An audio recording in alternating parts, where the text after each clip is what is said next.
The conventional narrative simplifies the start of World War I down to a single explosive event, an assassination. That teaching is profoundly incomplete. The truth is far darker and more complex. A covert financial war had been raging for years before the first troop mobilized. At its core, the conflict was dictated by the movement of capital, the power held by vast private banks, the rigid constraints of the gold standard, and the secret agreements that ultimately cost millions of lives. This systemic economic breakdown is the lesson conspicuously absent from high school history books. We were told the story of Archduke Franz Ferdinand shot in Sarajevo, a singular incident that instantaneously plunged the globe into chaos. Austria retaliated against Serbia. Germany pledged unconditional support to Austria. Russia mobilized to protect their Slavic brethren in Serbia. And instantly, the great powers chose sides in a global dispute that seemed little more than an oversized squabble. But before we step into those secret boardrooms, picture this. London in late July 1914 was experiencing something impossible. The financial center of the world was freezing solid. The discount markets, where banks traded commercial paper, had simply stopped functioning. Banks that needed cash couldn't get it at any price. This systemic seizure was global. Some 50 countries around the world faced simultaneous financial crisis in late July 1914. The London Stock Exchange Council made an unprecedented decision. The exchange would close indefinitely on July 30th. By August 1st, virtually every major stock exchange in the world had closed its doors. This monumental collapse happened before the war started. The war didn't break the financial system, it saved it. But this facile explanation ignores a fundamental truth. Sovereign nations do not commit their entire young male populations to industrial slaughter merely because one royal figure was tragically killed. The true conflict was a subterranean force, decades in the making. It was a vicious financial and economic struggle that rendered the eventual military conflict entirely inevitable. Before we examine the mud and wire of the trenches, we must journey back to the 1870s. Superficially, Europe was enjoying the pinnacle of the Victorian Age, a period defined by surface tranquility. Railroads spiderwebbed the continent, factories churned out unprecedented volumes of manufactured goods, and the myth of perpetual civilization was firmly established. Yet, beneath this veneer of progress, a catastrophic structural flaw was forming. Europe's leading powers were suffocating under unsustainable debt loads, engaged in a desperate, zero-sum competition for finite resources they lacked. To grasp the fragility of the era, consider the financial positions of the great empires in the late 19th century. Britain, though ruling a quarter of the world's surface, the richest nation on earth, was financially overextended. The sheer logistical and military cost of maintaining the massive British Empire, from garrisoning India and securing African territories to protecting global shipping lanes and projecting naval power into the Caribbean, was astronomical.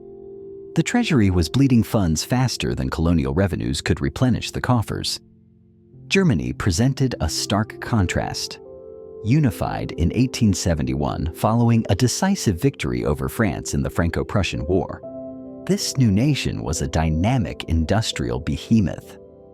However, Germany was a latecomer to the imperial feast. By the time it emerged as a unified power, the most strategically and resource-rich colonies, source of coal, rubber, oil, and precious metals, were already claimed by Britain and France.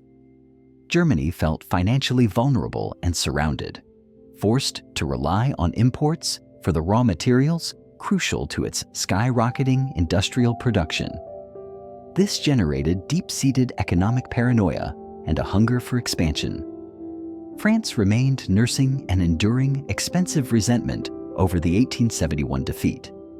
That war cost them not just territory, Alsace-Lorraine, and prestige, but a crippling indemnity payment of 5 billion francs to Germany. paid off astonishingly quickly by 1873. This sum represented an unbelievable fortune at the time, equivalent to hundreds of billions today. The financial humiliation cemented a 40-year strategy among French military and political leaders dedicated solely to la revanche. Planning this comprehensive military preparation, forging alliances, and modernizing the army required unprecedented continuous government expenditure, pushing the French state perpetually deeper into the red. Russia was, financially, an empire in continuous disintegration. The Tsarist government was characterized by endemic corruption, institutional inefficiency, and a peasantry enduring poverty of a magnitude unimaginable in the West. To keep pace with Europe's rapid industrialization, the government was forced to seek capital externally. They borrowed prodigiously, primarily from Paris. By the turn of the century, Russia's debt to France was measured in billions of francs.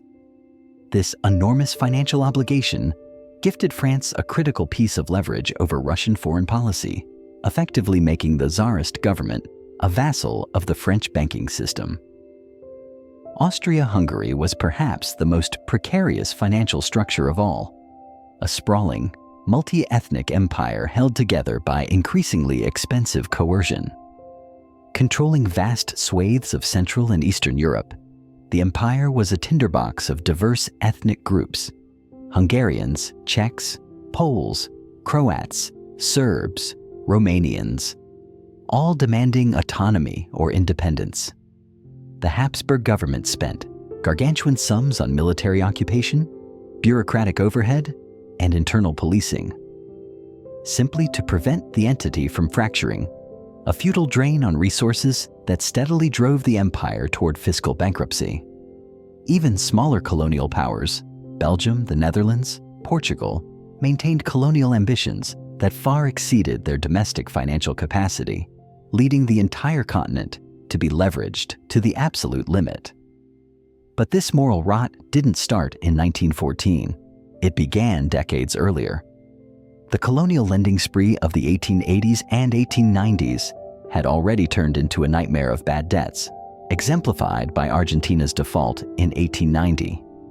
This event nearly destroyed the entire British banking system, specifically bringing down Baring Brothers, one of London's most prestigious merchant banks.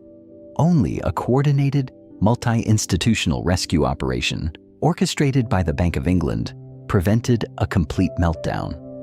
This rescue set the most dangerous precedent in modern finance. Banks learned that if they were large enough and well-connected enough, they would be deemed too big to fail, leading them to increase their risky lending, not decrease it, after 1890 based on the confidence that central banks would always intervene.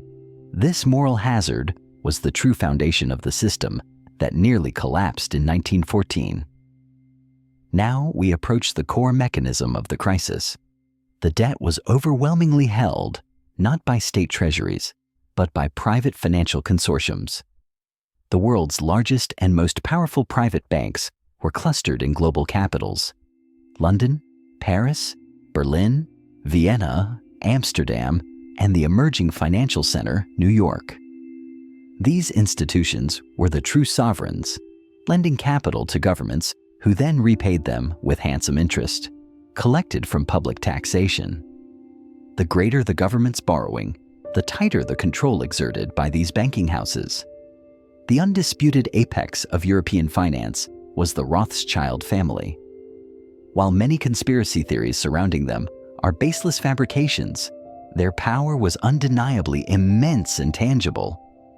With operations spanning London, Paris, Vienna, Frankfurt, and Naples, they financed wars, often lending to both sides, and underwrote the massive infrastructure projects, like railroads, that defined the industrial age.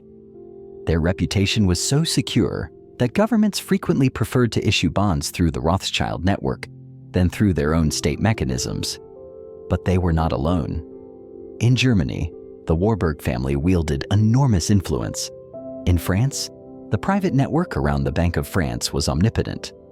Britain saw the Bank of England working in close tandem with merchant banks like Baring Brothers and J.P. Morgan's burgeoning European operations. Across the Atlantic, J.P. Morgan himself functioned as the de facto central bank of the United States prior to the Federal Reserve's establishment. These banks were not merely passive lenders. They were active architects of national policy. When a state owed you billions, you possessed a veto over its strategic decisions. If a government sought a loan to fund a controversial military buildup, the banks held the power to consent or deny. Any country preparing for major conflict required the assurance of private capital to underwrite the war effort. No finance meant no war. This created a volatile contradiction. Bankers feared a genuine lengthy war because it jeopardized repayment and threatened their massive bond holdings. Simultaneously, the accelerating arms race, fueled by pre-war preparation loans, was a guaranteed source of lucrative interest and profit. Banks were thus funding the engines of conflict while simultaneously praying for political stability, a structural absurdity that could not endure. Central banks are the invisible hand behind the visible war. They don't fight in the trenches. They fund the factories that build them. So, the system was a ticking time bomb. But did the insiders know? Absolutely. Private correspondence confirms that the smartest money in Europe was running scared long before Sarajevo. The Rothschild family, watching the crisis spread across London, Paris, and Vienna, was quietly reducing exposure to the riskiest loans and increasing their gold holdings as early as 1913. Simultaneously, wealthy clients received private advice to convert deposits into gold, resulting in net gold outflows from Britain of approximately £30 million during 1913. This privileged information was actively suppressed. Banks, who owned or influenced major newspapers and financial journals, systematically suppressed bad news. If a bank experienced withdrawals, the media reported it as slight liquidity pressure adequately managed by prudent reserves. The public was misled, but the insiders were ready. The role of gold is crucial to understanding the deepening financial tension leading up to 1914. Throughout this period, nearly every major nation operated under the gold standard. This meant that the national currency, the British pound, the French franc, the German mark, was fully backed by a physical reserve of gold held in vaults. Theoretically, any note could be exchanged for a specific weight of metal. The system was designed to enforce fiscal discipline and prevent reckless money printing. However, it created a massive bottleneck. Gold supplies are finite. As industrial economies expanded, they required an ever-increasing supply of currency in circulation to facilitate trade and growth. But they could not print new money unless they simultaneously acquired new gold reserves. This brings us to the first crucial question. How thin was the margin for error? By the 1890s, the entire European banking system was operating at what would be considered catastrophic reserve ratios. The Conservative Bank of England ran at just 15% by 1900, meaning for every pound of gold, they created $5 of credit. German banks were even more aggressive, often operating at below 10%. The system hinged entirely on belief. Compounding this risk was the rampant accounting fraud. European banks collectively held billions in African colonial debt that was effectively worthless by 1910, including approximately 800 million marks in German African debt alone. This money was gone, but the accounting fiction had to be maintained. Banks valued these loans at full face value, paid dividends based on phantom profits, and depositors had no idea a significant portion of their bank's assets were worthless. This dynamic ignited a fierce international competition to hoard gold, obtainable through colonial mining, a major advantage, persistent trade surpluses or international loans. London, possessing the largest reserves, stood as the world's financial meridian. The pound sterling served as the primary reserve currency, meaning other nations held British pounds as a store of value, much like the US dollar is held today. This financial dominance allowed Britain to essentially dictate the terms of global credit and trade. Germany coveted this power. They desperately sought to elevate the mark, to reserve currency status, and establish Berlin as a rival to London.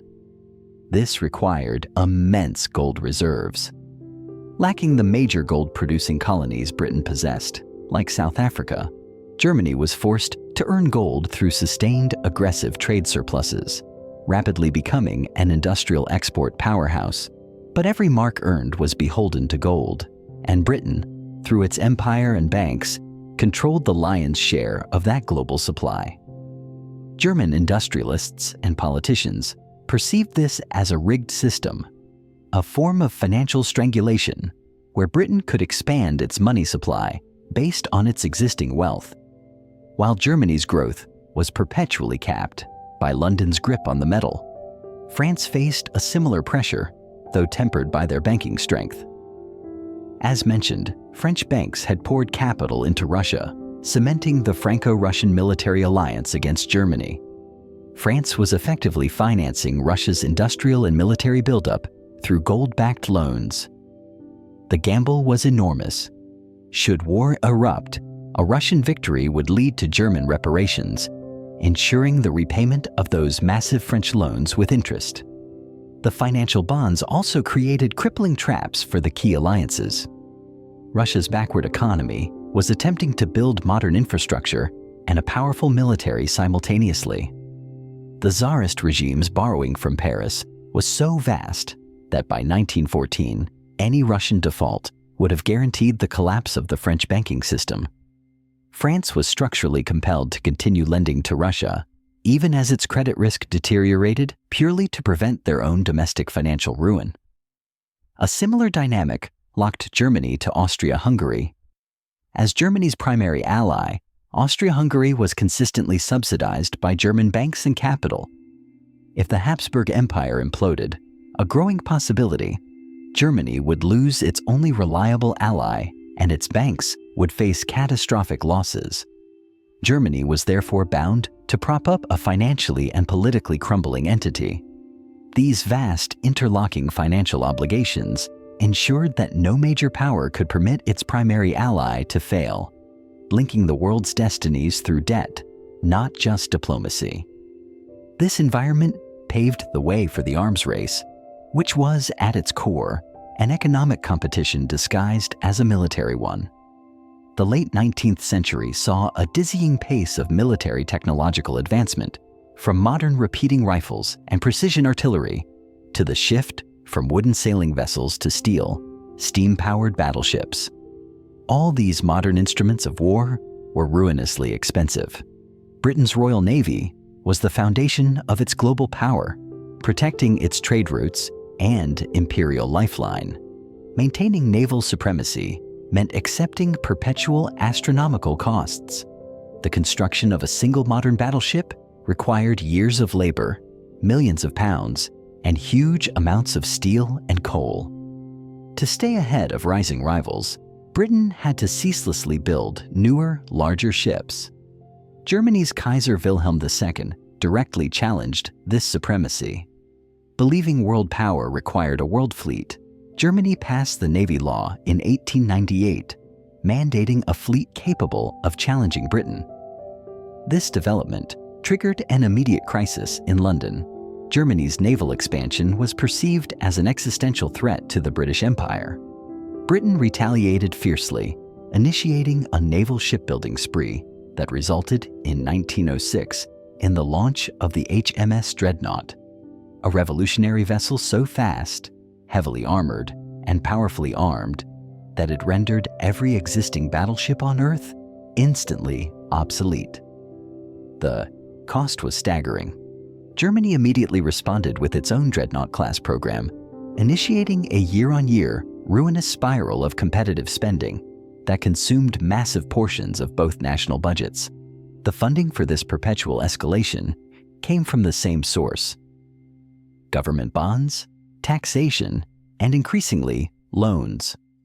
The land arms race followed the same logic. armies grew larger, France and Germany expanded conscription laws, and even Russia, with the world's largest army on paper, lacked the capital to equip and train them, necessitating yet more borrowing from France. Artillery became exponentially more complex and expensive. Modern shells were precision-engineered explosives. Entire armies required thousands of pieces and millions of rounds. Machine guns, devastatingly effective, required massive manufacturing output and specialized training. Strategically, railroads transformed into crucial military infrastructure. Russia rushed to build railroads with French capital to accelerate mobilization across its vast territory, while Germany constructed lines right up to the French and Belgian borders. All strategic spending disguised as commercial progress. By the early 1900s, Europe was spending unfathomable amounts on militarization. Britain was pouring over £70 million annually into the Royal Navy alone.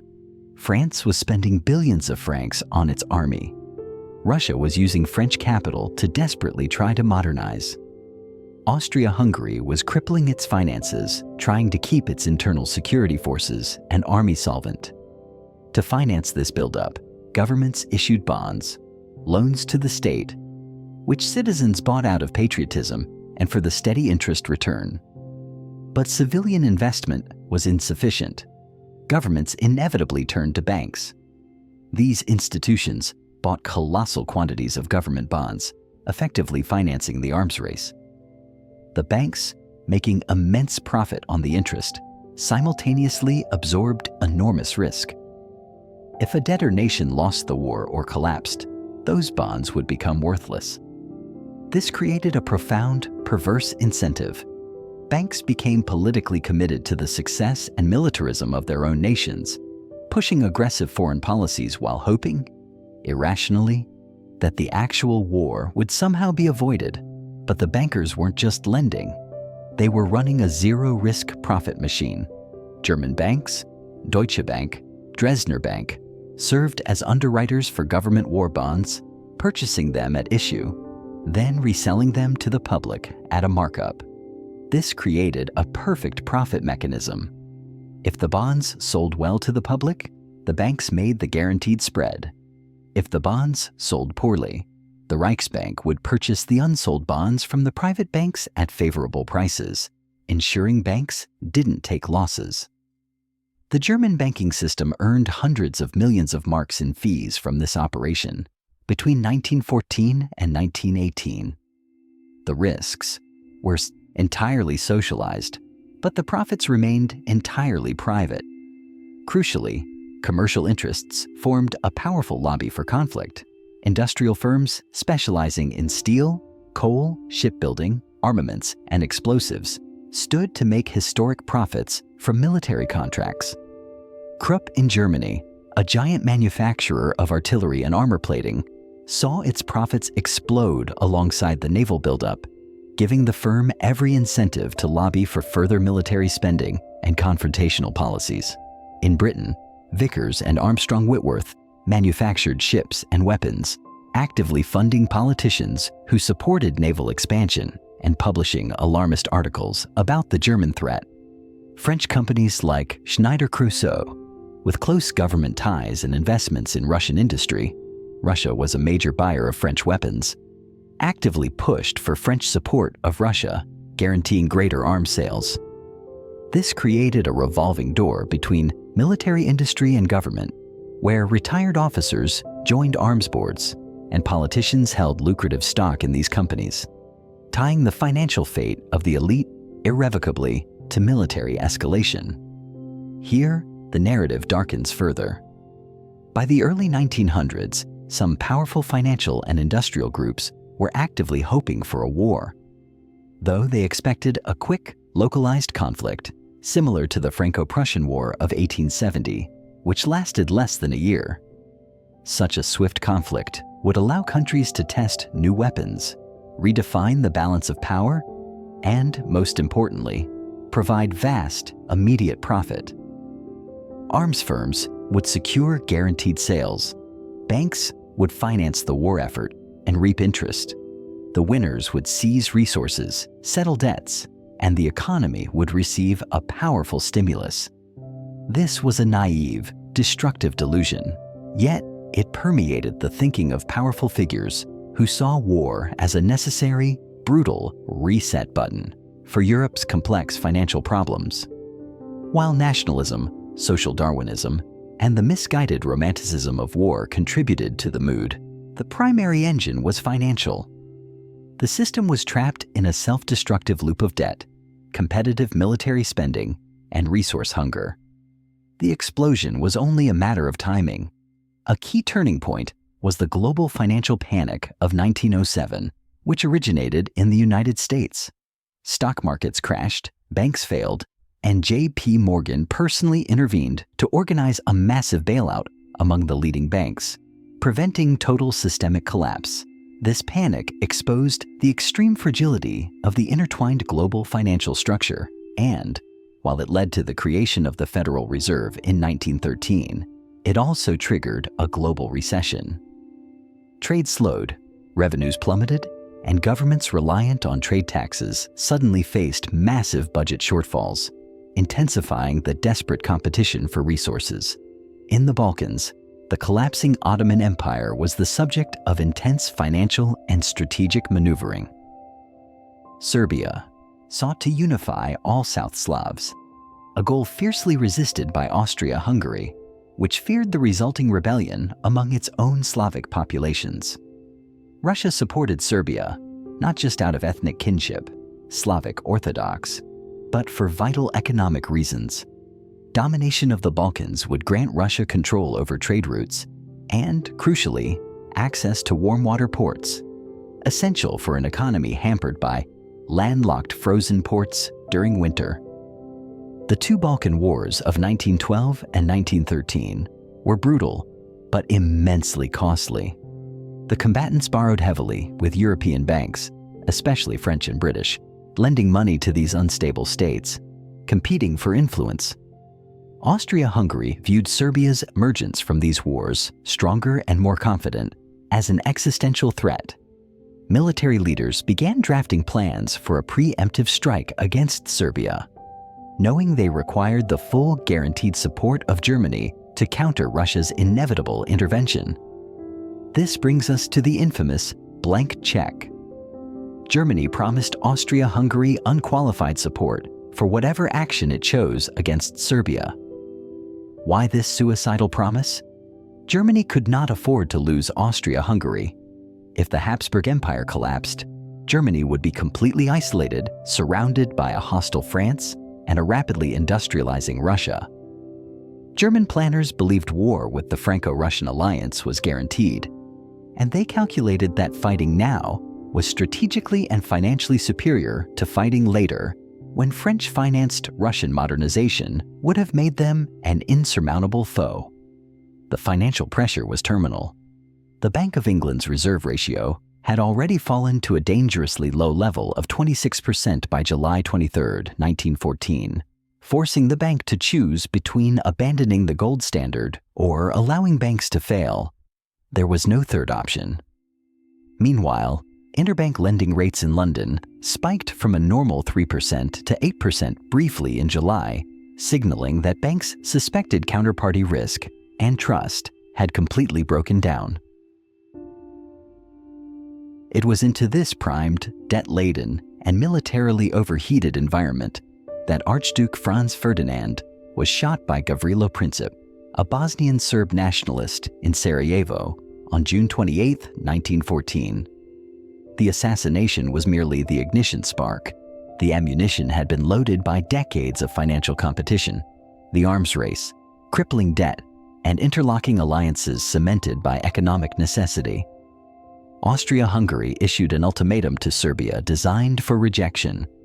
Despite Serbia's surprising compliance with most terms, Austria-Hungary declared war on July 28, 1914. Russia mobilized to defend Serbia. Germany declared war on Russia. France was obligated to support Russia. Germany declared war on France and invaded Belgium to bypass French defenses. Britain was bound by treaty to defend Belgium.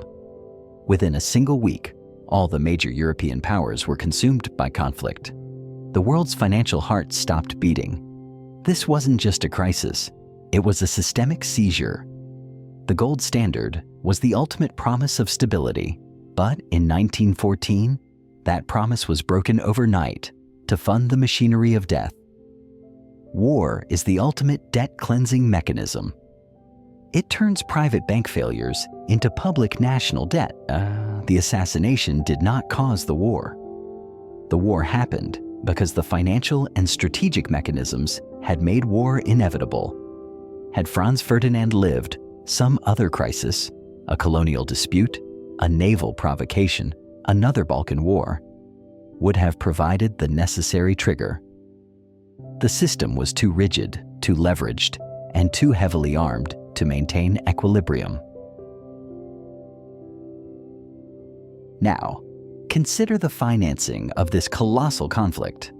World War I spanned 4 years and consumed more capital than any event in history up to that time, costing well over 200 billion in 1914 funds, a staggering $5 trillion in contemporary currency. Governments simply did not possess that kind of cash. They had to borrow it on an epic scale. They appealed first to their populations via war bonds. Britain's government saturated the public with sophisticated propaganda, urging citizens to buy bonds to bring the boys home, framing investment as a patriotic duty and a safe return on capital should victory be achieved. Let me show you the ultimate magic trick. Within days, gold convertibility, the iron law of finance, was abandoned almost overnight. On August 5, 1914, Parliament passed the Currency and Banknotes Act, allowing the Treasury to issue new notes backed not by gold, but by government credit. This was pure fiat currency, effectively killing the gold standard in a single day. Simultaneously, debt moratoria were declared across the continent, freezing all payment obligations, meaning loans that were about to default were suddenly papered over as performing assets due to wartime emergency. The scale of this intervention was unprecedented. The British government alone provided support to banks representing roughly 9% of the entire national GDP at that time. But citizen bonds were insufficient. The governments turned to the major banks. Britain borrowed heavily from the Bank of England and its private merchant banks. France did the same. Germany leveraged its own domestic financial sector. Russia, already drowning, borrowed still more from France. Crucially, the conflict ushered in the financial ascendance of the United States. Initially neutral, American banks saw an opportunity unprecedented in history. Britain and France were desperate and willing to pay high interest. J.P. Morgan and other American financiers began lending enormous sums to the Allies. By 1917, American capital had poured billions into the Allied effort, creating a massive vested interest in an Allied victory. If Britain and France lost, those loans would be repudiated. Germany and Austria-Hungary, cut off from international credit, were forced to rely almost exclusively on their own banks and citizens, placing them at a severe financial disadvantage that worsened as the grinding war continued. As the stalemate dragged on, governments raised taxes, printed unbacked currency, confiscated private gold reserves, and initiated severe rationing. The costs of the Great War were not merely tallied in ledgers. They were etched into the very soil and the soul of Europe. The long, relentless meat grinder of the trenches extinguished an entire cohort of young European men. Millions lost, millions more mutilated and permanently scarred. Whole generations were simply eradicated from the population map. The geographical wounds were monumental. Towns and cities lay in ruins, and once productive agricultural lands were permanently transformed into toxic, crater-pocked lunar landscapes, unusable for decades. The economic damage to the continent was an unquantifiable void, a hole punched into the future. When the lamps went out across Europe, the official explanations provided to the public for the sudden conflagration were paper-thin. laced heavily with jingoistic fervor and manufactured moral superiority. Great Britain positioned itself as the noble defender of liberal values and Belgian sovereignty, yet its true fight was far more mercenary. France spoke of reclaiming the territories lost in 1871 and defending its homeland from Teutonic aggression. Germany insisted it was fighting for its survival against a conspiracy of hostile encirclement. Russia claimed the moral high ground of protecting its Slavic brethren. Austria-Hungary focused narrowly on crushing Serbian terrorism and preventing imperial disintegration. But peel back the layers of propaganda, and the motivations crystallized into cold, hard strategic and financial calculations. The bankers orchestrated something far more permanent, the largest balance sheet laundering operation in modern history. They exchanged their risky private loans for newly issued government war bonds. For example, Deutsche Bank's failing Ottoman railway loans, effectively defaulted before the war, were swapped for German war bonds backed by future reparations expectations. British banks converted approximately £300 million in toxic South American debt into British government obligations, repackaged as Empire Defence Financing. This mechanism transferred private failures to public ledgers, making the bank's mistakes everyone's problem. The British objective was singular: retaining the global financial and maritime crown. Germany's rising industrial and naval power threatened to dethrone the City of London. A German victory would not only dissolve the British Empire, but also transfer the status of the world's primary financial clearinghouse from the Thames to the Rhine. France was obsessed with national vengeance and, crucially, ensuring that the enormous commercial and state loans they had extended to Tsarist Russia would be honored. Germany, bursting with industrial output, sought Lebensraum, the economic space, and freedom from the chokehold of British sterling dominance, demanding access to raw materials and new markets. Russia's ambition was ancient, securing control of the vital Dardanelles and the Balkans, driven by the persistent need for warm water ports and geopolitical influence.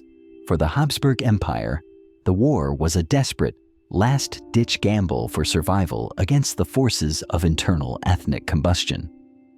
None of these self-serving, calculated objectives, not the guaranteed debt repayment schedules, the territorial gains for empires, or the increased profits for munitions makers, justified the slaughter. The conflict was a catastrophic, a byproduct of unbridled financial greed, coupled with deep-seated strategic paranoia. The war machine ground to a halt in November 1918 with Germany's surrender. The geopolitical landscape was unrecognizable. The great autocratic empires, Austria-Hungary, the Russian Romanovs, already toppled in 1917, and the Ottoman Sultanate, had collapsed into ruin. Only Britain and France remained, victorious but financially crippled. The peace settlement, formalized by the 1919 Treaty of Versailles, was less a treaty of peace and more a punitive indictment. Germany was forced to accept the infamous war guilt clause and committed to paying an astronomical 132 billion gold marks in reparations. To put this figure into context, this was equivalent to $33 billion in 1919, a sum that represented many times Germany's annual pre-war income, projected to be paid over several decades, totaling roughly $500 billion in today's dollars. This demand was pure folly. Germany's economy was already shattered by the war effort, yet France and Britain were insistent, trapped by their own enormous war debts, particularly those owed to American banks. The system was a fragile, interlocking chain of liabilities. German reparations flowed to the Allies, who then used those funds to repay their loans to Wall Street. If Germany defaulted, the entire structure collapsed, leading to catastrophic losses for American financial institutions. Thus, the global financial system demanded German payment. The desperate response from Berlin was disastrous, printing money in a vain attempt to buy the foreign currency required for payments. By 1923, the Weimar Republic descended into hyperinflationary madness. The Reichsmark became utterly worthless. People literally required wheelbarrows full of notes all just to purchase a loaf of bread. Savings evaporated overnight, decimating the German middle class, a vacuum of economic despair that provided fertile ground for political extremism and, inevitably, set the stage for the next global conflict. The financial tensions that ignited World War I were precisely those that guaranteed the outbreak of World War II. The interconnected cycle of debt, mandated reparations, economic dislocation, and the resulting national bitterness. The power inversion was permanent, culminating in one of the greatest economic betrayals of the 20th century. In 1925, the Bank of England, representing the interests of creditors and bondholders, forced Britain to return to the gold standard at the old pre-war parity of $4.86 per pound. This policy, championed by then-Chancellor Winston Churchill, was financially orthodox but economically disastrous. It required deflation and high interest rates to boost the pound's value, protecting the real value of debts owed to banks. The result was persistent mass unemployment throughout the 1920s and industrial stagnation. An entire generation of British workers was sacrificed to protect bank balance sheets. Churchill later admitted this was one of the greatest mistakes of his career, yet he had little choice.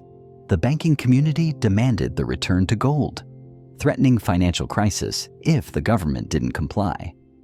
This established the enduring pattern: governments sacrificing economic welfare to protect financial interests. Beyond the casualties, World War I marked a pivotal epoch in global finance. Before 1914, European banks, backed by the perceived stability of the gold standard, ruled the world economy. After the armistice, the financial center of gravity shifted decisively across the Atlantic. The United States ascended as the undisputed global financial titan. The US dollar began its long march to challenge the British pound sterling as the world's primary reserve currency, and the axis of financial power moved from the City of London to Wall Street. Furthermore, the war fundamentally altered the relationship between the state and the economy. The pre-war orthodoxy favored balanced budgets and minimal government intervention. The gold standard was seen as a crucial restraint, preventing politicians from recklessly printing currency.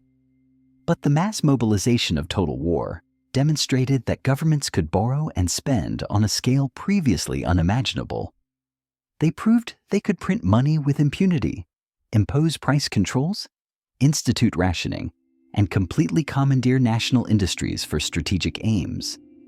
This realization, that the state possessed vast untapped economic control, changed the trajectory of 20th century governance. The notion of laissez-faire, where markets were left entirely to their own devices, began to recede, a shift accelerated later by the Great Depression, which birthed massive interventionist programs like the New Deal in the US and similar measures worldwide. But the most critical piece of financial architecture was born quietly. The Federal Reserve Act was rushed through Congress on December 23, 1913, during the holiday recess when opposition was minimal. It became operational in November 1914, perfectly positioned for the European crisis. Architects like Paul Warburg, with deep ties to German and British finance, designed the system with an elastic currency provision, allowing money expansion without gold backing, eliminating Europe's core constraint. Crucially, the lender of last resort function and the discount window allowed troubled assets to be temporarily stored at the Fed, socializing risk while privatizing profits. By 1917, Fed member banks held roughly $2.5 billion in allied obligations, creating an undeniable financial incentive for American entry into the war. The gold standard, designed for stability, was one of the first casualties of the conflict. Nations quietly suspended it to print the colossal sums required for trench warfare, since they lacked the gold reserves to back the massive issuance of new currency. Although attempts were made to restore the gold link in the 1920s, the system was irreparably damaged, collapsing entirely during the Depression. Today, our fiat currency is backed only by faith in governmental promise and national economic output, not precious metals. The war also provided a stark warning about the danger of complex, transnational financial entanglement. When nations become deeply interwoven through mutual debt and political alliances, a crisis in one area, a regional default, a bank failure, can cascade globally. This financial contagion, brutally exposed in World War I and hauntingly repeated in the 2008 financial crisis, reveals how tightly the world's banking and political fates are tied. The most bitter injustice lies in who bore the final cost: those who profited, the bankers who structured the massive war bonds, the industrialists who reaped fortunes selling artillery shells and battleships, and the political leaders who retired comfortably, mostly escaped accountability. Only a few military scapegoats were offered up. The real victims were the ordinary citizens, the millions of soldiers whose lives ended in muddy despair, the families permanently broken by loss, the working classes whose generational savings were devoured by inflation, and the farmers whose land was permanently scarred. Millions suffered because of the avarice and flawed judgment exercised by an infinitesimal elite group. The power relationships had completely inverted, creating a concentrated oligopoly. The consolidation was staggering. In Britain, the banking system shrank dramatically from 38 major institutions in 1913 to just 5 dominant banks, the Big Five, by 1920. Across the Atlantic, J.P. Morgan & Co. saw its assets grow from roughly $550 million in 1913 to $1.22 billion by 1919. The institutions that should have failed emerged as untouchable monopolies. The concept of too big to fail was firmly established. The famous critique of the conflict, lions led by donkeys, suggesting brave troops were led by incompetent generals, misses the deeper, more cynical truth. It was more accurately lions led by bankers and industrialists who viewed the conflict as a monumental business opportunity. The common soldier believed he was dying for king, country, and civilization. He was, in brutal reality, dying for collateral, profit margins, and the enforcement of foreign debt collection. What haunts us is the absolute failure to learn. After the trenches were emptied, the mantra was, "Never again." 20 years later, the world burned again in World War II. After World War I, we swore never again. Yet we've endured Korea, Vietnam, Iraq, Afghanistan, and ceaseless smaller conflicts. The structural financial interests that drive war remain intact. Nations still accumulate crippling debt. Banks continue to finance massive military expenditures. Arms manufacturers maintain potent lobbies. The core engine that drove 1914 is still running. Consider the United States today spending over $800 billion annually on defense, a staggering sum that exceeds the combined military expenditure of the next 10 nations. This spending is enabled by debt. The U.S. national debt surpasses $30 trillion, held by banks, institutional investors, and foreign powers. The cycle is identical to 1914. The U.S. must either maintain this massive military outlay to secure its global economic dominance, or risk financial collapse and the loss of the dollar's supremacy. This is the exact financial and strategic trap that ensnared Great Britain a century ago. Today, China acts as the rising power, mirroring Germany's aggressive industrial and military buildup in the early 1900s, especially its blue water naval ambitions. They are competing fiercely for global resources and challenging American financial hegemony. The U.S. response is classically British: increase shipbuilding, ramp up military budgets, and solidify alliances.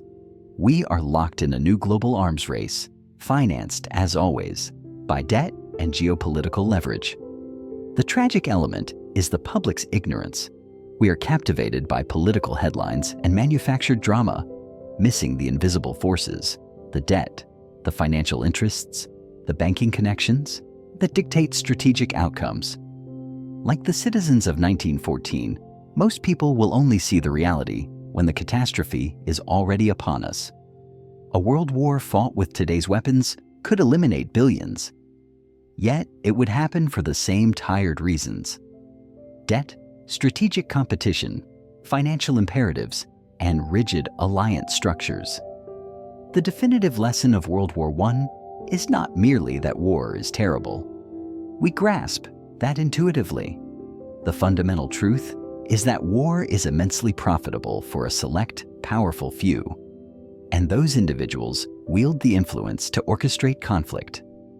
Until the global financial system is restructured to eliminate the profit motive from industrialized slaughter, the cycle will continue unbroken. What your history books omit is the truth. World War I did not begin with the assassination of an archduke in Sarajevo. It began with the calculated granting of a major international loan. And every large-scale conflict since has followed that blueprint. The clashes in the trenches, the massive casualty lists. These were just the violently cinematic conclusion of a financial struggle simmering for decades. And here is the ultimate punchline. The World War I rescue became the permanent template, the playbook that repeats every time. In 2008, the Troubled Asset Relief Program, TARP, and quantitative easing, QE, replicated the 1914 war bond swaps. The Federal Reserve took $4.5 trillion in toxic assets onto its balance sheet, functionally removing bad private debt and making it a public obligation. In 2020, the pattern held again. The Fed directly purchased corporate bonds for the first time in its history, shattering previous limits, ensuring all financial assets now have an implicit government guarantee. Crisis is opportunity. Instability is the business model. The soldiers were misled pawns in a zero-sum game played by bankers and arms manufacturers who never risked stepping into the mud of the front lines. But who really paid the price for this massive financial cleanup? Not the bankers. The true cost fell upon the working class and small savers through the most effective tool of wealth transfer, inflation. The enormous monetary expansion to fund the war. British money supply rose 84% between 1914 and 1918. German money supply increased sevenfold, destroyed the purchasing power of savings. A German worker who saved 10,000 marks by 1914, enough to buy a house, found that by 1920, those marks might buy a bicycle. Inflation systematically destroyed 50 to 90% of the purchasing power of currency savings across Europe. This wasn't an accident. Banks, as large debtors because of deposit liabilities, benefited enormously because they could repay deposits with currency worth significantly less. The inflation was a massive redistribution of wealth from the frugal to the profligate.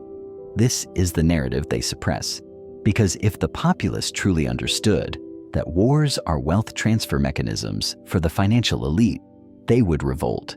They would demand radical change, and they would refuse to participate in conflicts designed purely to enrich the powerful. The men sacrificed at the Somme, at Verdun, at Passchendaele, deserved leaders who valued their lives above balance sheets. They deserved a system engineered for peace over debt collection. They deserved the unvarnished truth. We honor their sacrifice by seeing through the fog of propaganda and focusing relentlessly on the financial forces that initiate conflict. World War I was sold as the war to end all wars. It only proved how profoundly profitable war could be for the right investors. And as long as this remains true, the pressure for conflict will never subside. This is the core lesson. Following the money reveals the truth. The money tells you who wanted the war, who benefited from the war, and why the war happened. Every history book should begin with a financial map. Every discussion of conflict must start with the analysis of who profits. Every international relations study should prioritize debt and financial interests, because that is where wars actually begin, not with assassinations, border skirmishes, or ethnic tensions. Those are just the matches that light the fuse. The bomb itself was constructed by bankers. The enduring legacy of World War I is that while it dissolved the old world of dynastic empires and inaugurated the modern era of nation-states and integrated global finance, the core dynamic remains disturbingly constant. Wars are still born from the competition for resources and the machinations of financial self-interest. The players have new uniforms, but the game is unchanged. Look at the current global landscape. The US and China are locked in a titanic struggle for technological and strategic dominance. Russia attempts to reassert its influence over Eastern European markets and security architecture.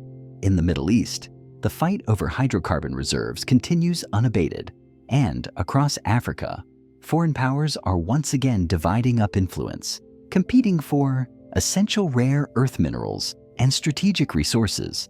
It is the identical pattern: resource competition financed by debt, leading inevitably to military expansion and heightened risk of conflict. The terrifying difference is the destructive capacity of modern weaponry. World War I was fought with rudimentary artillery and poison gas. Today, we face nuclear arsenals, advanced cyber warfare capabilities, hypersonic missiles, and AI-driven systems. A contemporary world war would make the Great War seem like a minor skirmish.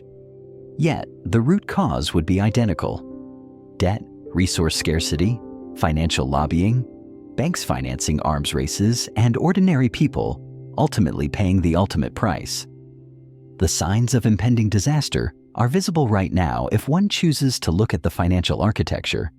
National debts skyrocketing at unsustainable rates, military spending rising globally, critical resources like water and rare earth minerals becoming battlegrounds. Tensions are mounting and new alliances are forming. It's the same pattern we saw in the early 1900s. The question is whether we are smart enough to halt the momentum this time, or whether we will sleepwalk into another catastrophe, just as our great-grandparents did. History does not strictly repeat itself, but it certainly rhymes. World War I is echoing in our current age. The tune may be different, driven by digital competition and instantaneous communication, but the rhythm is the same: massive debt accumulation, accelerated arms races, intense global economic competition, rigid alliance structures, rising tensions, and the looming specter of war.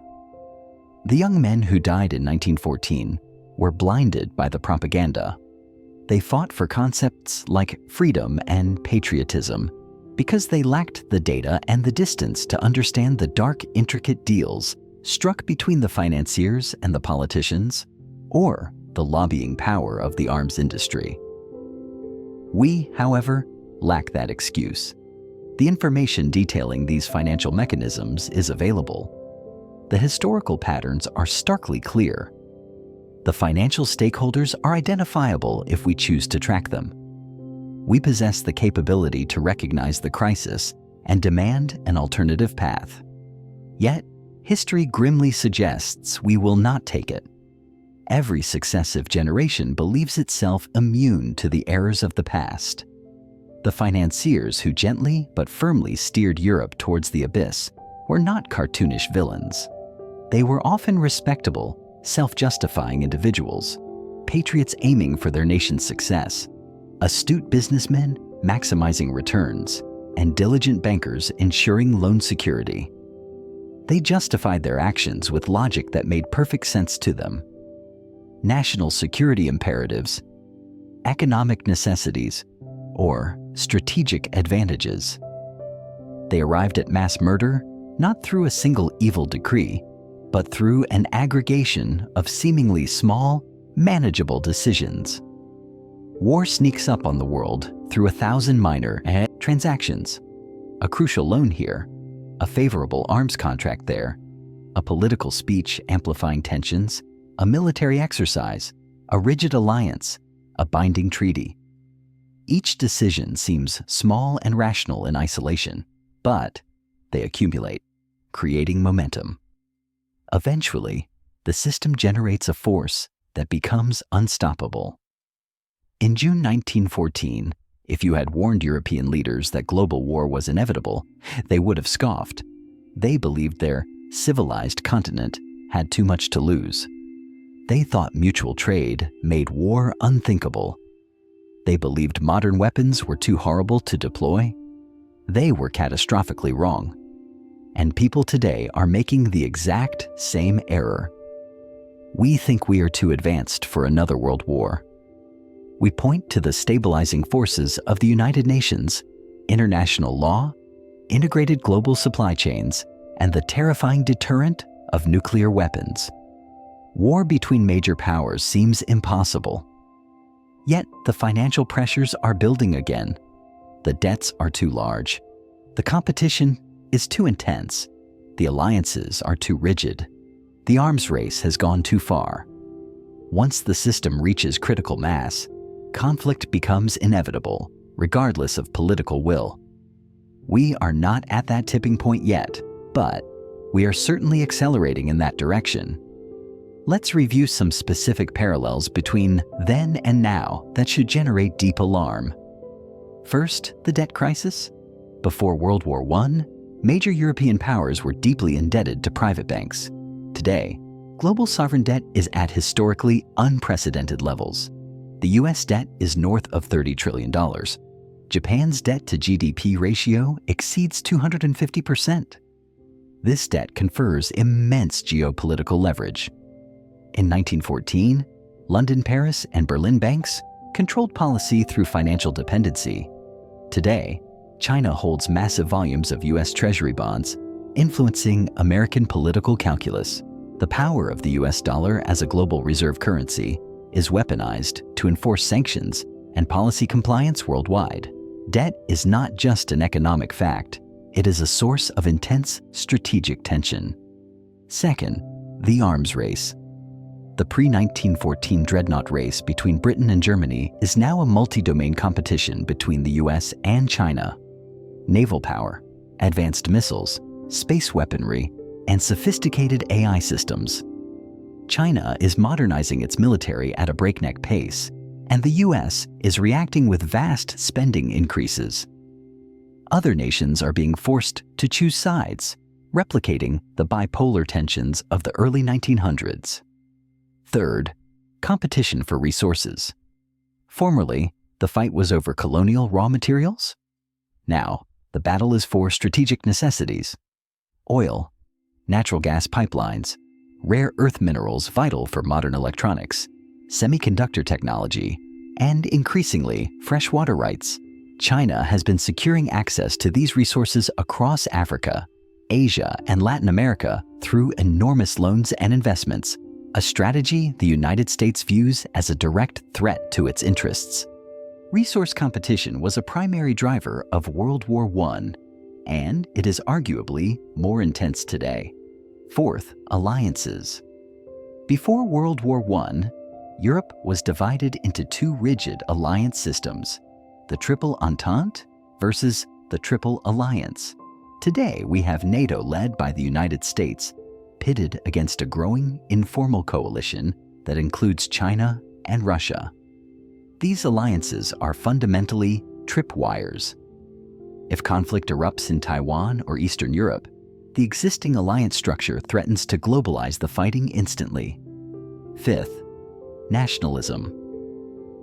The jingoism that swept through Europe in 1914 is mirrored by the resurgent populism across the globe, appealing to national identity and manufacturing suspicion of foreign rivals.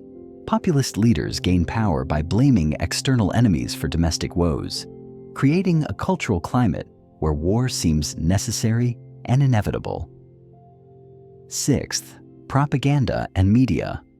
Before 1914, powerful press barons stoked public fear for profit and political gain, often holding direct financial stakes in military spending.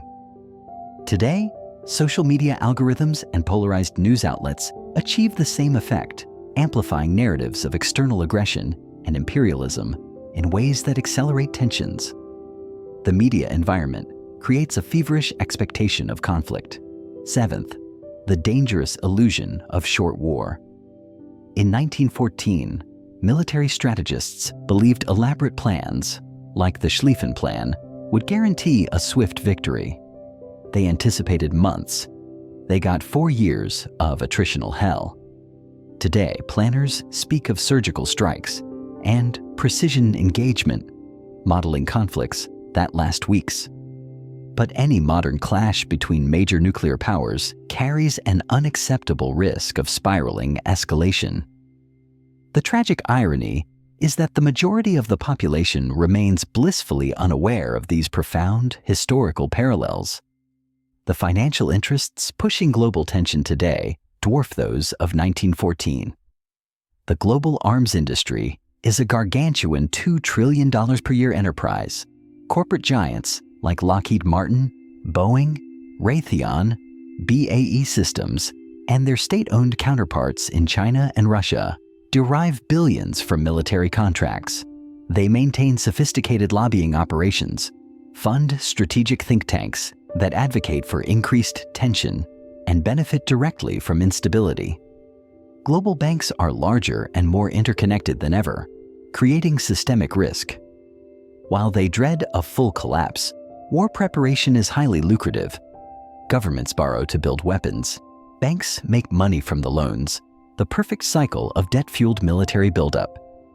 Energy companies profit from geopolitical instability, which keeps the prices of oil and gas stratospheric.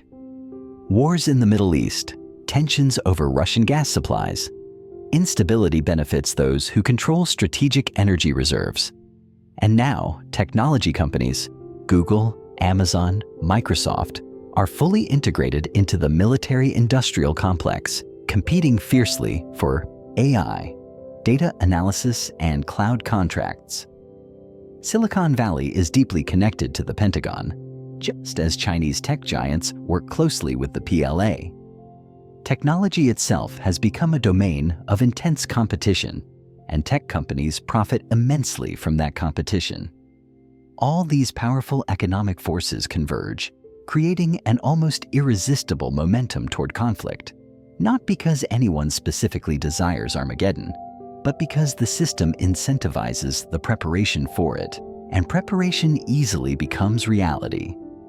Adding to the danger, before 1914, information was controlled by a small elite.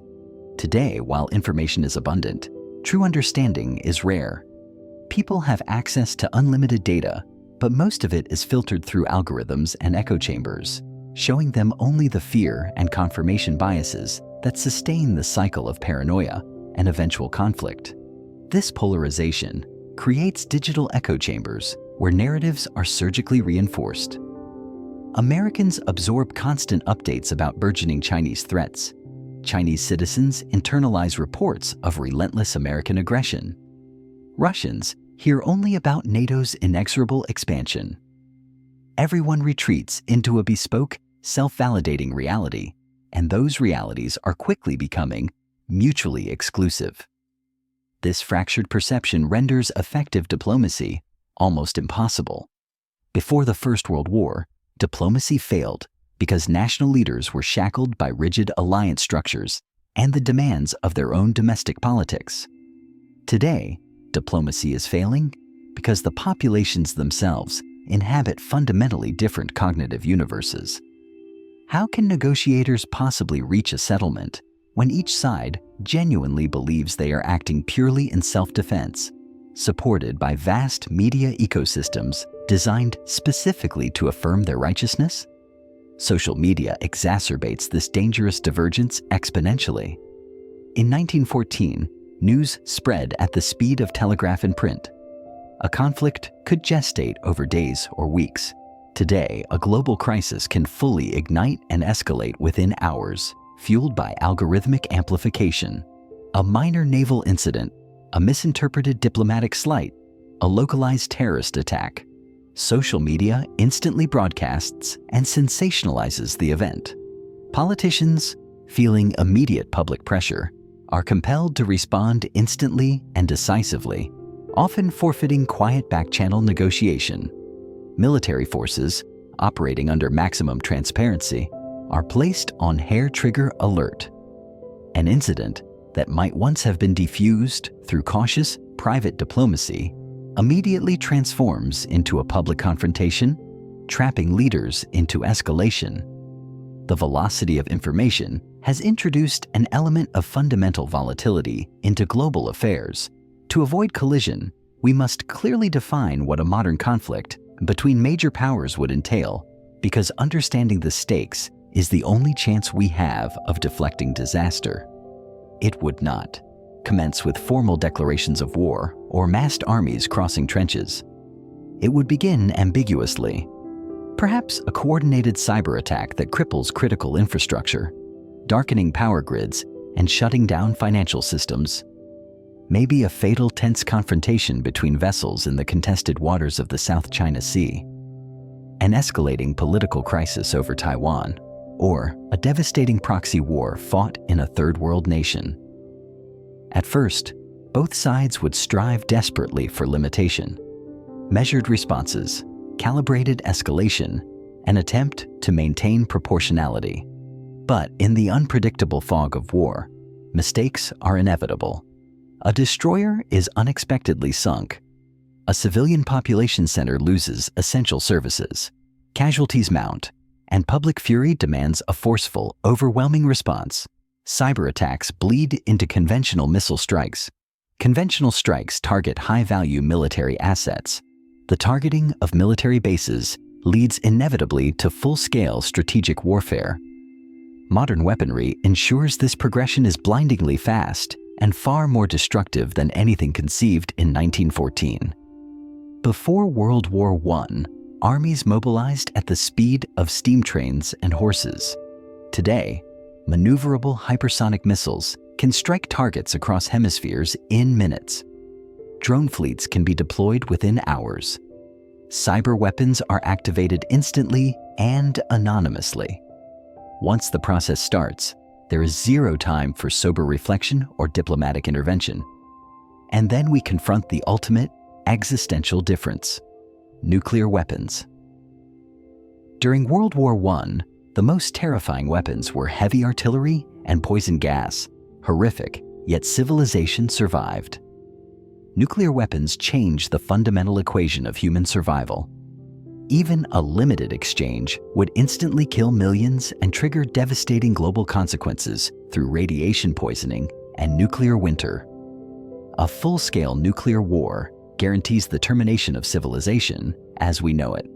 The theory of mutually assured destruction is our supposed guardian.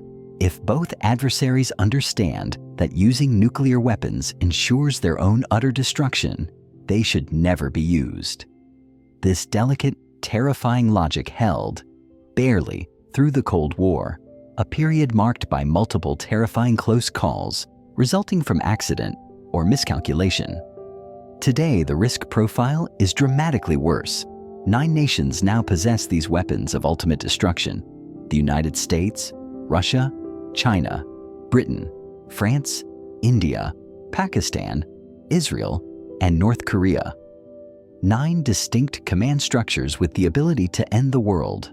Several of these states suffer from deep governmental instability. Many are locked in intractable territorial disputes.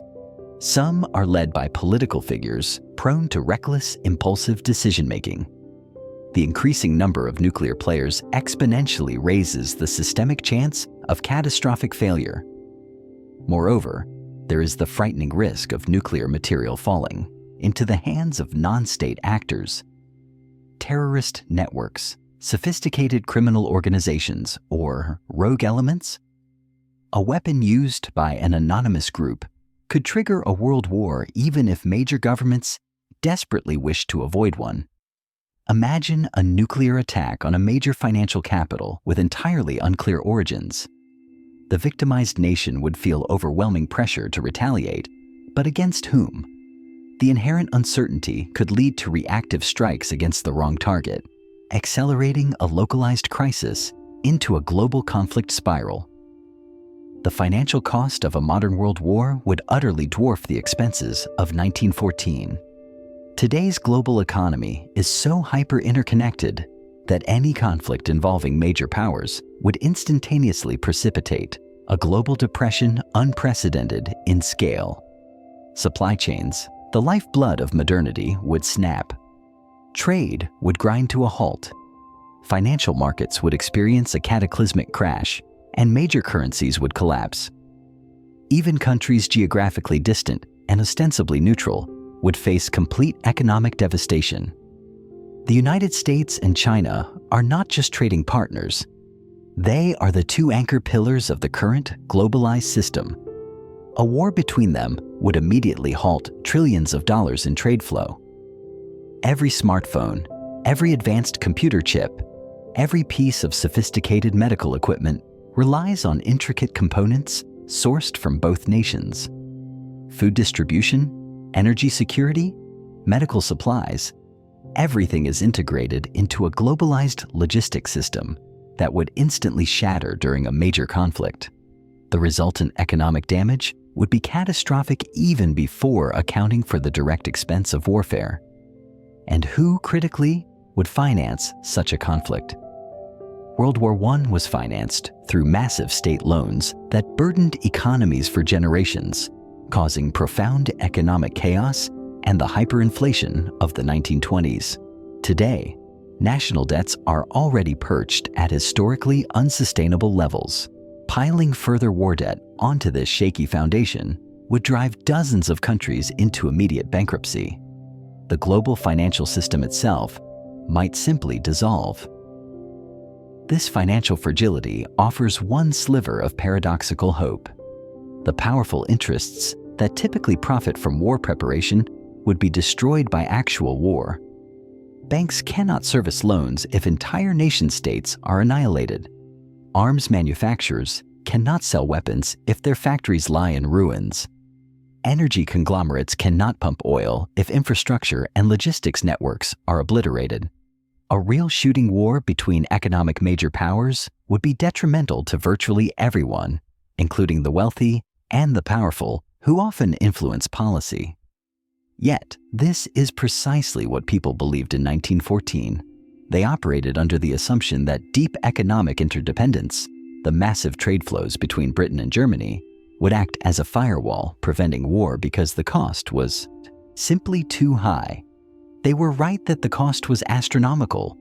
They were devastatingly wrong that cost would serve as a sufficient deterrent. Once the underlying geopolitical system reached a certain threshold of irreconcilable tension, war erupted regardless of the financial logic, and everyone paid the price. The central question remains, have we learned anything? Are we genuinely smarter than the generation that blundered headlong into the catastrophe of 1914? Or are we just as willfully blind to the immense structural forces pushing us toward conflict? Some historians view World War I as a catastrophic sequence of tragic accidents, a crisis that could have been averted if leaders had made marginally better choices during the summer of 1914. If Austria-Hungary had shown greater restraint, if Germany had not issued the infamous blank check of unconditional support, if Russia had backed down for mobilization, if Britain had made its defensive position crystal clear earlier. Different decision points, different outcomes. But other historians, and I tend to agree with this assessment, argue that World War I was structurally inevitable given the irresistible financial and strategic pressures that had accumulated over decades. The crippling debts, the accelerating arms race, the zero-sum competition for resources, the rigid and inflexible alliance systems. These forces created such an implacable gravitational pull toward conflict that some kind of major collapse was unavoidable. The assassination of Archduke Franz Ferdinand was merely the spark. If it hadn't been that, it would have been something else entirely. The system was fundamentally broken. It had to collapse somehow. The precise trigger was irrelevant. What mattered were the deeply rooted structural problems that had rendered the entire global order unstable. Today's global system is burdened by eerily similar afflictions: staggering levels of sovereign debt, intense military and technological competition, increasing resource scarcity, brittle and hardening alliances, a global surge in rigid nationalism, and a media landscape that ruthlessly profits from conflict amplification. These are not trivial diplomatic hurdles. They are deep, structural fault lines that cannot be solved simply by better negotiation or smarter leaders. The system itself requires transformation, yet changing the system appears overwhelmingly impossible. How does one simultaneously reform global finance to stabilize debt? How can nations safely reduce military spending when every rival is aggressively building up its forces? How do we cooperatively solve the escalating resource crises driven by climate change? How do we overcome the powerful emotional tide of modern nationalism? These problems are so colossal, so entrenched by vested interests, that any proposed solution sounds instantly naive. Perhaps that was exactly the paralyzing sentiment before World War I, too. The scale of the Betrayal problem seemed too vast to tackle, so leaders rationalized inaction, assuming that things would work out somehow. And millions died precisely because things did not work out. The one decisive advantage we possess, which they lacked, is historical knowledge. We know exactly what transpired. We can identify the fatal patterns. We can recognize the unmistakable warning signs. This knowledge should give us the ability to make fundamentally different choices. But we are not making different choices. We are following the same disastrous playbook, aggressively building up militaries, accumulating debt at an unprecedented pace, competing fiercely for finite resources, hardening alliance structures, permitting powerful financial interests to dictate foreign policy, and acting as if war is an impossibility while simultaneously preparing for it. It is as if we are determined to replay history. Perhaps tragically, some elements do desire history to repeat. Not the actual suffering of the war, but the inevitable geopolitical reshuffling and violent creative destruction that follows. World War I shattered ancient empires and birthed new powers.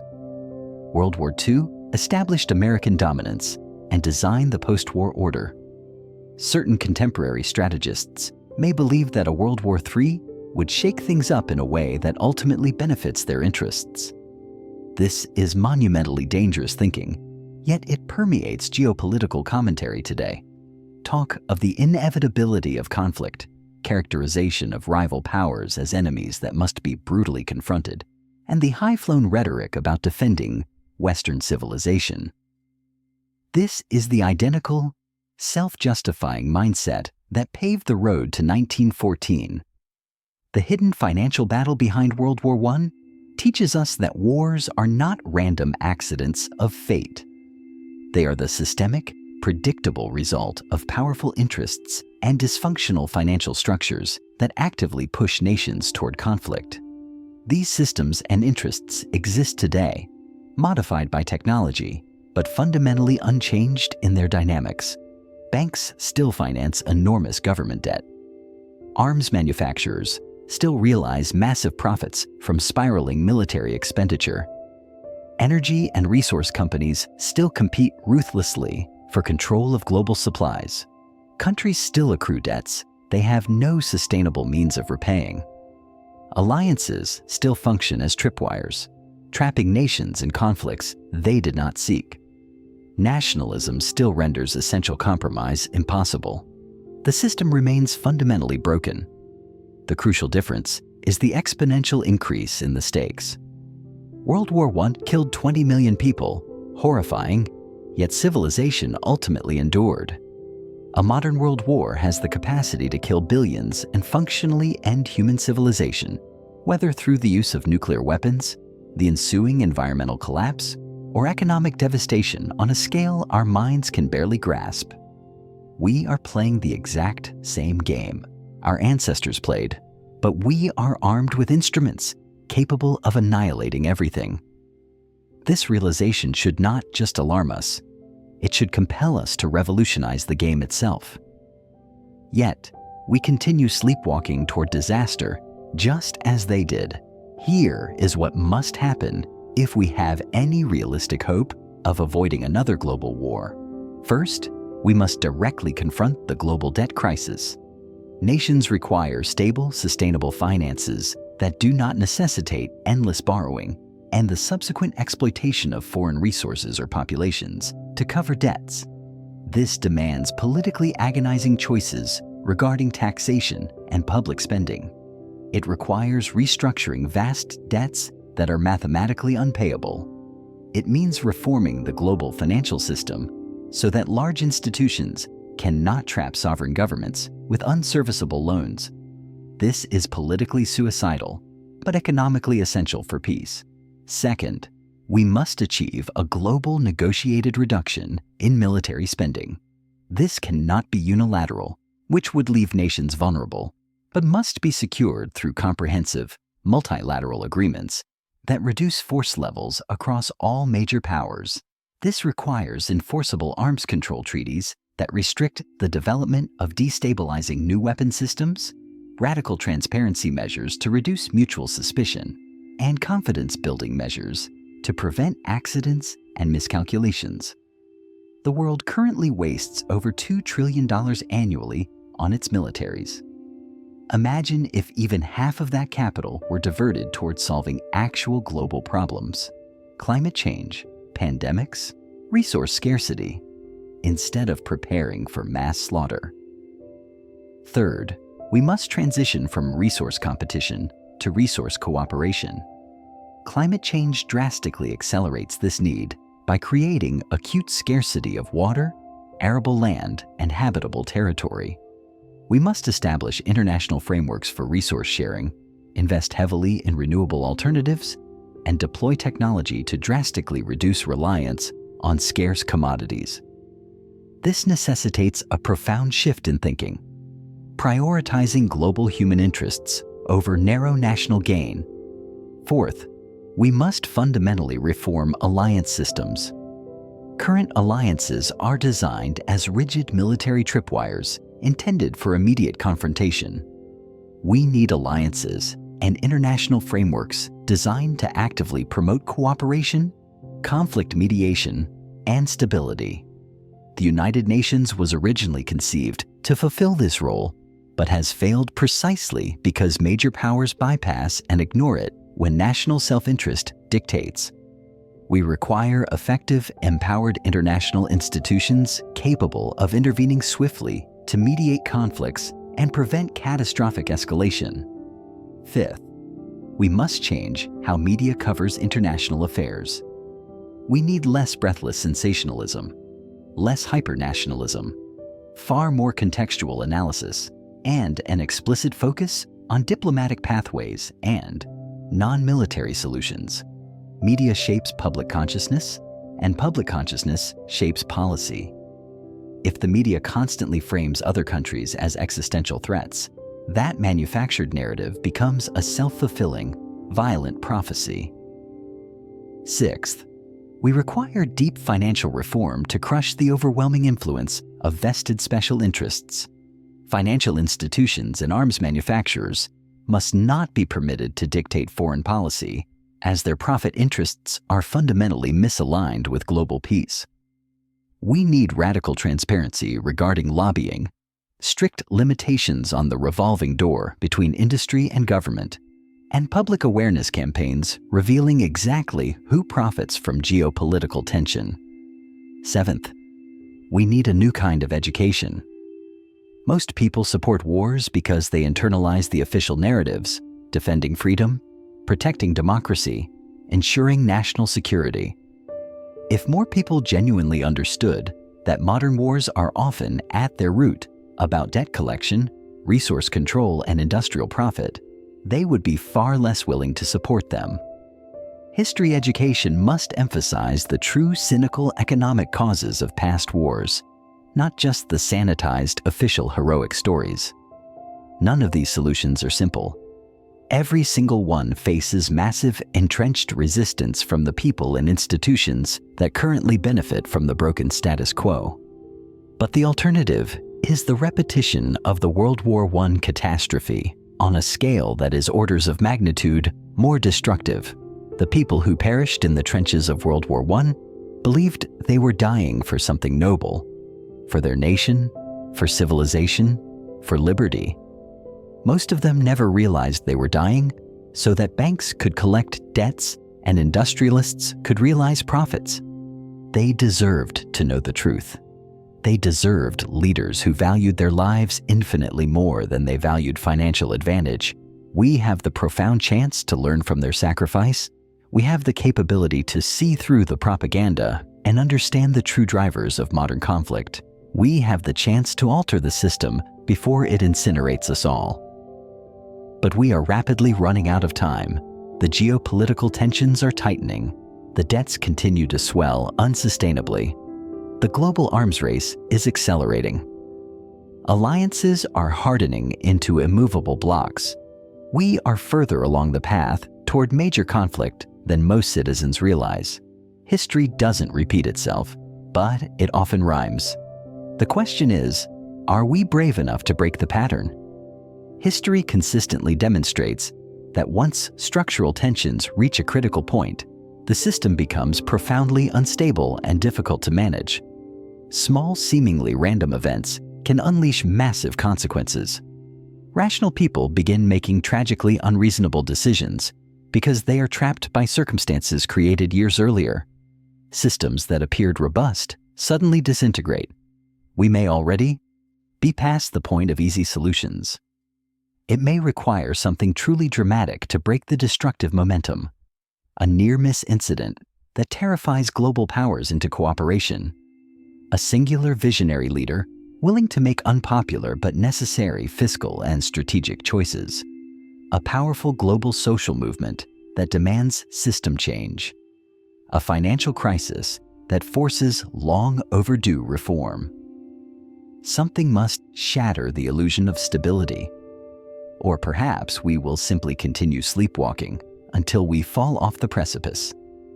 Perhaps humans are fundamentally incapable of learning from history, and each generation must make its own unique, fatal set of mistakes. Perhaps World War III is simply inevitable, and we should just resign ourselves to it. I refuse to accept that belief. I believe we are capable of better choices. We can look at the wreckage of 1914 and choose a different path.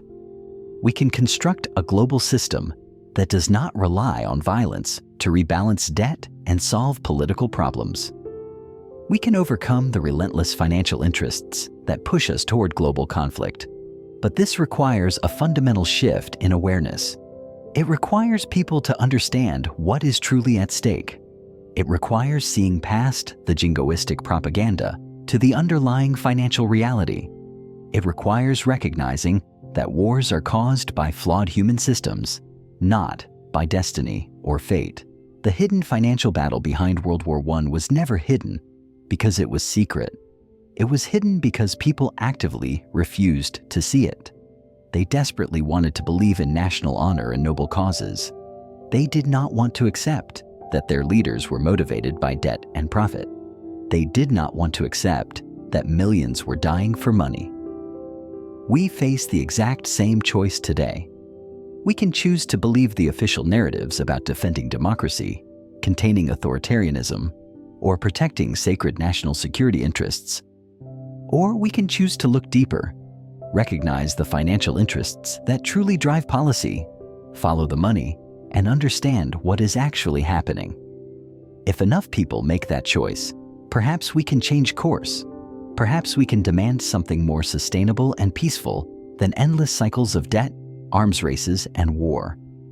If we fail, we will end up exactly like the generation that fought World War I. Looking back in the stunned disbelief, realizing too late that we were manipulated by people who profited immensely while we suffered horribly. Realizing finally that the war was about money all along. The choice is ours. History does not mandate repetition. We have the capacity to learn from the past and choose a vastly different future. But first, we must see the truth. We must understand the hidden financial battles that precipitate global conflict. We must recognize the pattern. World War I killed 20 million people because of debt, banks, and economic rivalry. Those same forces are present today, stronger and more interconnected than ever. Will we permit them to lead us to the same final result? Or will we finally learn the essential lesson and structurally change the system? That is the definitive question, and the answer will determine whether human civilization survives the 21st century.